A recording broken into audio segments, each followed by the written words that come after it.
রবিবারের দুপুরে সমস্ত চাকরি প্রার্থীদের পাখির চোখে জব ওরিয়েন্টেড এডুকেশনাল চ্যানেলে স্বাগত। আজকের এই ভিডিওতে আমি অত্যন্ত গুরুত্বপূর্ণ কয়েকটি তথ্য তোমাদের সঙ্গে শেয়ার করব। ইনফ্যাক্ট আমি জানি যে তথ্য আমি শেয়ার করব তার বেশিরভাগটাই তোমরা অলরেডি সকাল থেকেই জেনে নিয়েছো, কারণ আজকে যে তথ্যটা শেয়ার করব সেটা আনন্দবাজার পত্রিকাতে প্রকাশ হয়েছে। সেই পত্রিকার একটা রিপোর্ট আমি পড়ব এবং তারপরে পিএসসির মিসলেনিয়াসের রেজাল্ট কবে প্রকাশ হবে এবং পিএসসি ক্লার্কশিপের এক্স্যাক্ট কত সিট আছে সেই বিষয়ে একটা আভাস তোমাদেরকে দেব। কাজে ভিডিওটা প্রথম থেকে শেষ পর্যন্ত দেখো এবং যদি ভিডিওটা ভালো লাগে সবার মধ্যে শেয়ার করে দিও। আজকেই আনন্দবাজার পত্রিকাতে চন্দ্রপ্রভু ভট্টাচার্য নামক জনৈক সাংবাদিক একটি খবর প্রকাশ করেছেন, নিয়োগের দায়িত্বে 5টি পৃথক পর্ষদ। এই বিষয়টি নিয়ে কয়েকদিন ধরেই বিভিন্ন স্তরে আলোচনা চলছিল এবং আজকে যেহেতু সংবাদপত্রে এই খবরটা প্রকাশ হয়েছে, আশা করা যাচ্ছে এই বিষয়টি ফাইনালাইজ হয়েছে এবং কয়েকদিনের মধ্যেই এই 5টি পৃথক পর্ষদ তাদেরকে গঠনের মাধ্যমে বিভিন্ন নিয়োগ প্রক্রিয়াকে আবার চালু করা হবে। আজকের খবরটা কি, খবরটা একটুখানি পড়ি, মানে পেপারটি ইনফ্যাক্ট আমি ধরে আছি। নিয়োগের দায়িত্বে 5টি পৃথক পর্ষদ।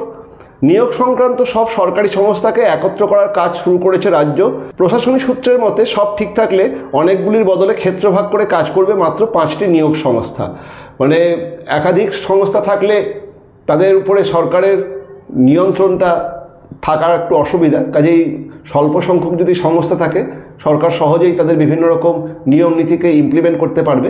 এই জন্য 5টি মাত্র সংস্থা থাকবে এবং সেই 5টি সংস্থার আন্ডারেই সমস্ত নিয়োগ প্রক্রিয়াটা চালনা করা হবে। সেই সংস্থাগুলির দায়িত্ব আধিকারিকদের হাতেই রাখবে রাজ্য। তাতে রাজনৈতিক কোনো ব্যক্তির উপস্থিতি থাকবে না, যেটা রাজ্য সরকারের পূর্ব ঘোষিত নীতি যে রাজনৈতিক কোনো ব্যক্তিত্বকে এই সমস্ত সংস্থার মধ্যে রাখা হবে না, সেটাই সরকার করতে যাচ্ছে এবং আধিকারিকদের হাতেই এই সমস্ত সংস্থাগুলির দায়িত্ব ন্যস্ত থাকবে। বিশ্লেষকদের একাংশ জানাচ্ছেন বিগত তৃণমূল সরকারের আমলে শিক্ষা থেকে পুরসভা বিভিন্ন ক্ষেত্রে নিয়োগ দুর্নীতির অভিযোগে তদন্ত চলছে, তাই শুরু থেকে এই ব্যাপারে সতর্ক থাকতে চাইছে বিজেপি সরকার। এখনও পর্যন্ত যা পরিকল্পনা তাতে শিক্ষা, স্বাস্থ্য, পুলিশ, পুরসভা সহ অন্যান্য সরকারি দপ্তর এবং চতুর্থ শ্রেণী বা গ্রুপ ডি স্তরে নিয়োগের পৃথক পর্ষদ তৈরি করা হবে। প্রাথমিক স্কুল নিয়োগ বোর্ড, এসএসসি এবং কলেজ সার্ভিস কমিশন মিলিয়ে একটি অভিন্ন নিয়োগ বোর্ড তৈরি হতে পারে। স্বাস্থ্য নিয়োগ বোর্ড থাকবে আগের মতোই, কারণ সেই বোর্ড এক্সিকিউটিভ আদেশনামার ভিত্তিতে গঠিত হয়েছিল। পুলিশ নিয়োগ বোর্ডের অধীনে পুলিশ ছাড়াও ন্যাশনাল ভলেন্টিয়ার্স ফোর্স, দমকল, হোমগার্ড, বিপর্যয় মোকাবিলা, অসামরিক প্রতিরক্ষা, বনরক্ষী স্তরে নিয়োগ হবে। এখন থাকা পাবলিক সার্ভিস কমিশনের অধীনে চলে আসবে পুরসভা, সমবায় সহ অন্যান্য সব সরকারি দপ্তর ভিত্তিক নিয়োগ। ভেরি ইম্পর্টেন্ট, মানে এই জায়গাটাই আমাদের বেশি দরকারি, কারণ পাবলিক সার্ভিস কমিশনের মাধ্যমেই সবথেকে বেশি পরিমাণ নিয়োগটা হয়। সেখানে বলা হচ্ছে পাবলিক সার্ভিস কমিশনের অধীনে চলে আসবে পুরসভা, সমবায় সহ অন্যান্য সব সরকারি দপ্তর ভিত্তিক নিয়োগ এবং গ্রুপ ডি নিয়োগের জন্য পৃথক একটি বোর্ড তৈরি করার প্রস্তাব রয়েছে। এই 5টি নিয়োগ পর্ষদের মাথায় অবসরপ্রাপ্ত কোনো আমলাকে বসানো হতে পারে। এখানেতে একটা প্রশ্ন আছে, কারণ সরকারের ঘোষিত নীতি হচ্ছে যারা রিটায়ার্ড করে গেছেন সেই রিটায়ার্ড পার্সনদেরকে নতুন করে আবার কর্মক্ষেত্রে ইনভলভ না করা, বরঞ্চ যারা রানিং ক্যাডার, বিভিন্ন আধিকারিক যারা কর্মরত রয়েছেন বর্তমানে, তাদের দিয়েই এই সমস্ত বোর্ডগুলো পরিচালনা করলে ভালো হতো। ইনফ্যাক্ট সেটাই সরকার আগে জানিয়েছিল। জানি না এখানেতে কি কারণে অবসরপ্রাপ্তদেরকে নিয়োগ করার কথা বলা হচ্ছে, তবে যাই হোক, অবসরপ্রাপ্ত সক্ষম এবং অভিজ্ঞ আধিকারিকরা দায়িত্বভার গ্রহণ করেন তাহলে কাজগুলো একটা গতি পাবে। মানে এখন আমাদের সবথেকে বেশি দরকার কাজগুলোর মধ্যে গতি নিয়ে আসাটা, এবং পিএসসির জন্য এটা অত্যন্ত বেশি জরুরি, কারণ পিএসসির একাধিক চাকরির রেজাল্ট এখনও প্রকাশ হয়নি, একাধিক চাকরি পাইপলাইনে রয়েছে এবং এই আধিকারিক নিয়োগের পরেই সেগুলো আবার দিনের আলো দেখবে বলে মত প্রকাশ করা হচ্ছে। যাই হোক, যেটা বলা হচ্ছে এই 5টি নিয়োগ পর্ষদের মাথায় অবসরপ্রাপ্ত কোনো আমলাকে বসানো হতে পারে। গোটা বিষয়টি চূড়ান্ত হলে তা মন্ত্রিসভার বৈঠকে পেশ করা হবে। মন্ত্রিসভার অনুমোদনের পরে তা কার্যকর করবে রাজ্য সরকার। আধিকারিকদের একাংশ জানান প্রায় 1 লক্ষ নিয়োগের পরিকল্পনা রয়েছে সরকারি স্তরে। প্রাথমিকভাবে 50,000 নিয়োগের ছাড়পত্র রয়েছে। 1 লক্ষ এই ফিনান্সিয়াল ইয়ারে নিয়োগের পরিকল্পনা রয়েছে এবং 50,000-এর অলরেডি ছাড়পত্র রয়েছে। তাতে 2025 সালের এসএসসি নিয়োগের 12,000 এবং আরও 38,000 নিয়োগের পরিকল্পনার কথা জানায় নবান্ন। এই জায়গাটা একটা খটকার, কারণ 2025 সালে 12,000 শিক্ষক নিয়োগ এবং আরও 38,000 নিয়োগ, মানে দুটো আলাদা আলাদাভাবে বলার ঠিক কারণটা বোঝা যাচ্ছে না, কারণ 2025 সালেতেই সেই সেকেন্ড এসএলএসটিতে 35,000 শিক্ষক নিয়োগের কথা রয়েছে। কাজেই 12,000 আলাদা এবং পরে 38,000 আলাদা, এই ব্যাপারটাতে একটুখানি ধোঁয়াশা রয়েছে। যাই হোক, যেটা প্রকাশ হয়েছে সেটাই আমি বলছি। পুলিশ, স্বাস্থ্য, পঞ্চায়েত স্তরেও বহু শূন্যপদ পূরণের পরিকল্পনা রয়েছে। আবার পিএসসি ইতিমধ্যেই ডব্লিউবিসিএস এর প্রাথমিক বা প্রিলিমস পরীক্ষা নিয়েছে, কিন্তু এখন পিএসসিতে চেয়ারম্যান নেই। সূত্রের খবর, এবারে অবসরপ্রাপ্ত আইএএস অফিসার অনিল বর্মাকে এই পদে আনা হতে পারে, তারপরেই সম্ভবত পিএসসির ফল প্রকাশ হবে। এটা খুব ইম্পর্টেন্ট। এই বিষয়টা নিয়ে দীর্ঘদিন ধরেই আলাপ আলোচনা চলছিল। পিএসসির কোনো স্থায়ী চেয়ারম্যান নেই, ইনফ্যাক্ট পিএসসিতে বর্তমানে কোনো চেয়ারম্যানই নেই, সেক্রেটারি অস্থায়ীভাবে দায়িত্বভার সামলাচ্ছেন। এবং পিএসসিতে এক্সপেক্টেড ছিল, মানে সরকারের ঘোষিত নীতি অনুযায়ী, যে কোনো আধিকারিক বা আমলা আসতে যাচ্ছেন, এবং সম্ভবত আমরা এক্সপেক্ট করেছিলাম যে চাকরিরত কোনো আমলাকেই নিয়ে আসা হবে। যেমন এসএসসি বোর্ডে চেয়ারপারসন হিসেবে দুষ্মন্ত নারিওয়ালাকে নিয়ে আসা হয়েছে, সেরকমই কাউকে নিয়ে আসা হবে। তবে যার নাম উঠে এসছে অনিল বর্মা, এই বিষয়টা নিয়ে দীর্ঘদিন ধরেই চর্চা চলছিল। যাই হোক, যার নাম উঠে এসছে অনিল বর্মা, ইনি অত্যন্ত যোগ্য এবং সুদক্ষ একজন প্রশাসক।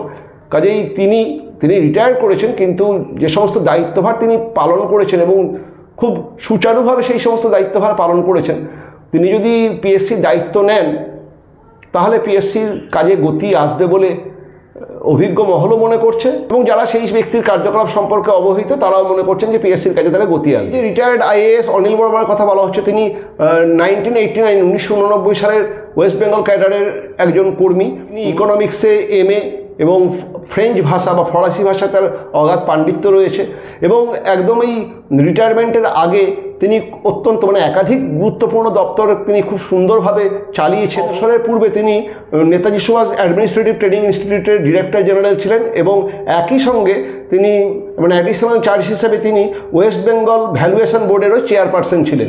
কাজেই তিনি অত্যন্ত সুদক্ষ, এবং তিনি এলে পিএসসির কাজেতে অবশ্যই গতি আসা উচিত বলেই অভিমত। কাজে অনিল বর্মা যদি দায়িত্ব পান এবং তিনি যদি দ্রুত কাজে যোগদান করেন, তাহলে অবশ্যই পিএসসির যে সমস্ত রেজাল্ট প্রকাশে বিলম্ব হচ্ছে তার মধ্যে একটা গতি আমরা লক্ষ্য করব। যাই হোক, এই বিষয়টা নিয়ে পরে আলোচনা করছি। এই খবরটার শেষটুকু পড়ে নিই। সফলদের মূল ভাগের বা মেইনসের পরীক্ষা, এই যে ডব্লিউবিসিএস সম্পর্কে বলার, যে ডব্লিউবিসিএসের আমরা জানি অলরেডি প্রিলিমসটা হয়ে গেছে, এবং মেন্স পরীক্ষা, আমি তোমাদেরকে বলেছিলাম মেন্স পরীক্ষা, মানে এবারে সরকার বিসিএস নিয়ে খুব ভালো মতোই নজর রাখছে, এবং মেন্সের পরীক্ষা তোমাদেরকে বলেছিলাম সম্ভবত নভেম্বর মাসে অনুষ্ঠিত হবে। এখনও কিন্তু সেই খবরটাই রয়েছে যে ডব্লিউবিসিএস মেন্স এবছর নভেম্বর মাসের মধ্যেই অনুষ্ঠিত হবে। নভেম্বরের প্রথম দিকে কি নভেম্বরের শেষ দিকে, ইনকেস যদি নভেম্বরে না হয় তাহলে হয়তো ডিসেম্বরের ফার্স্ট উইকে হবে, কিন্তু নভেম্বরের মধ্যেই ডব্লিউবিসিএস মেন্সের হওয়ার একটা প্রচণ্ড সম্ভাবনা রয়েছে। সেরকমই কিন্তু একটা খবর অসমর্থিত সূত্রে কিন্তু পাওয়া যাচ্ছে। কাজেই যারা ডব্লিউবিসিএসের ক্যান্ডিডেট প্রিলিমস দিয়েছো, তারা কিন্তু মেনের জন্য প্রিপারেশান নিতে শুরু করতে পারো। নভেম্বরেতে কিন্তু পরীক্ষা হবে। খবরটাতে আরও অনেক কিছু আছে, কিন্তু আমাদের আর বাকিগুলোর দরকার নেই। আমাদের মেনলি এই জায়গাটা দরকার। কাজে ডব্লিউবিসিএস সম্পর্কে একটা খবর দিলাম, এবং পিএসসির চেয়ারম্যান সম্ভবত আসতে যাচ্ছেন, সেটাও তোমরা জেনে নিলে। এরপরে দুটো অসমর্থিত সূত্রের খবর দিই। একটা হচ্ছে, তোমাদেরকে আগে জানিয়েছিলাম যে এই 15ই আগস্টের আশেপাশে বিভিন্ন রকম চাকরি যেগুলো দীর্ঘদিন ধরে আটকে রয়েছে, সেগুলো হয়তো শৃঙ্খলা মুক্ত হতে পারে, সেরকমই একটা খবর আগে উঠেছিল। কিন্তু পিএসসির চেয়ারম্যান নির্বাচিত না হলে পিএসসির বিভিন্ন রেজাল্ট এবং নতুন চাকরির নোটিফিকেশান আসবে না। জানা যাচ্ছে যে অনিল বর্মা হয়তো তিনি দায়িত্ব নেবেন, এবং আশা করব তিনি দায়িত্ব নিয়ে, যেহেতু অত্যন্ত অভিজ্ঞ, খুব দ্রুততার সঙ্গেই তিনি বিষয়গুলোকে, মানে পিএসসির পেন্ডিং রেজাল্টগুলোকে প্রকাশ করার ব্যাপারে উদ্যোগী হবে, এবং পিএসসির বিভিন্ন যে নোটিফিকেশানগুলো পাইপলাইনে আটকে আছে সেগুলোকে তিনি যথাযথ দেখে তিনি সেগুলোকে প্রকাশ করতে শুরু করবেন। পিএসসির মিসলেনিয়াসের রেজাল্ট সম্পর্কে একটা কথা তোমাদেরকে বলি। তোমাদেরকে আগেই বলেছিলাম যে 15ই আগস্টের আশেপাশে পিএসসি মিসলেনিয়াসের রেজাল্ট প্রকাশের কথা রয়েছে, এবং এখনও তোমাদেরকে জানাচ্ছি যে হয়তো, মানে যেহেতু এখনও চেয়ারম্যান দায়িত্ব নেননি, পিএসসি মিসলেনিয়াসের রেজাল্ট মোটামুটি রেডি হয়ে আছে।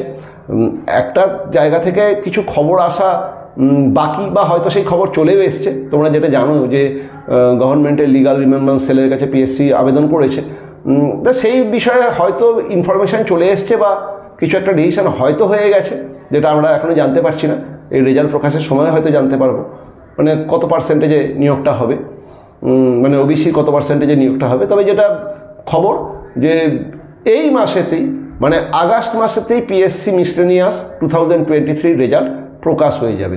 আমি 15ই আগস্টের আশেপাশে বলেছিলাম, তা 15ই আগস্টের আশেপাশে হয়তো হবে না, কিন্তু 8-7 দিন হয়তো পরে হবে, কিন্তু এই মাসেতেই পিএসসি মিসলেনিয়াসের রেজাল্ট প্রকাশের কথা রয়েছে। এবং যদি পিএসসি মিসলেনিয়াসের রেজাল্ট এই মাসে প্রকাশ করা হয়, তোমরা নিশ্চিত থাকতে পারো মানে সেপ্টেম্বর মাসেতে ক্লার্কশিপ 2023 মেন্সের রেজাল্টটা প্রকাশ হয়ে যাবে। ক্লার্কশিপ 2023 মেন্সের রেজাল্টটা প্রকাশ হয়ে যাবে, কারণ তারও মোটামুটি কাজ সবই হয়ে আছে। এবারে ওই পার্সেন্টেজ ক্যালকুলেশন করে মানে প্রকাশ করাটা বাকি। কাজেই পিএসসি মিসলেনিয়াস যদি এই আগস্টের মধ্যে প্রকাশ হয়ে যায়, ক্লার্কশিপটাও প্রকাশ হয়ে যাবে। তবে নতুন নোটিফিকেশানগুলো যেটা এক্সপেক্ট করেছিলাম 15ই আগস্টের আশেপাশে আসবে, সেটা 15ই আগস্টে হয়তো আসবে না, মানে 15ই আগস্টের আশেপাশে আসবে না, সেটা হয়তো সেপ্টেম্বর হয়ে যাবে। তবে বলা যায় না, মানে সরকার কোনো একটা পরীক্ষার রেজাল্ট প্রকাশের সঙ্গে সঙ্গে 2-1টা নতুন নোটিফিকেশান এই আগস্টের শেষের দিকে নিয়ে এলেও আসতে পারে। অন্ততপক্ষে 2-4টে ছোটো পরীক্ষা, মানে যেখানে সংখ্যাটা কম থাকে সেরকম পরীক্ষা, যেমন এই আইডিও বা এমভিআই বা অডিট অ্যাকাউন্টস, এই ধরনের ছোটোখাটো পরীক্ষা, মানে যেখানে সংখ্যা কম, এরকম কিছু নোটিফিকেশান আসতে পারে। কারণ এই সমস্ত নোটিফিকেশান সবই পাইপলাইনে আছে, এগুলোকে চেক করে পাবলিশ করাটাই ব্যাপার। ওকে, কাজেই এই সেপ্টেম্বর মাসের মধ্যে, মানে আগস্টে না হলে সেপ্টেম্বর মাসের প্রথম দিক করে 1-2টো নোটিফিকেশান তোমরা পাবে। এবং তারপরে বড় পরীক্ষার নোটিফিকেশান হয়তো তারপরে আসবে, আগে ছোট দিয়েই হয়তো শুরু করা হয়। খুব গুরুত্বপূর্ণ একটা ইনফরমেশান শেয়ার করব, কিন্তু এটা অসমর্থিত সূত্রের খবর। এক্স্যাক্টলি কত সিট পিএসসি ক্লার্কশিপ 2023-তে রয়েছে এ বিষয়ে তোমাদের সবারই কৌতূহল রয়েছে। কারণ প্রথমে এক্সপেক্ট করা হচ্ছিল যে 8500+ এরকম সিট থাকবে, বিভিন্ন রকম ক্যালকুলেশন তাই বলছিল। এবং আমি পার্টিকুলারলি আমি আমার নিজের কথাই বলি, আমি এক্সপেক্ট করছিলাম 9000+ সিট থাকবে। 8500 তো থাকবেই, আমার হিসেবে 9000 বা 9000-এর আশেপাশে কিছু থাকার কথা। কিন্তু তারপরে গতকাল থেকেই খবর উঠেছে, মানে কয়েকদিন ধরেই খবর উঠছে যে 7500 হয়তো সিট থাকবে, 7400 থেকে 7600 এই রেঞ্জের মধ্যে সিট থাকবে। কয়েকটি অসমর্থিত সূত্র এবং বেশ ভালো অসমর্থিত সূত্র বলছে যে না, 7500 না, 8000-এর মতো সিটই থাকছে।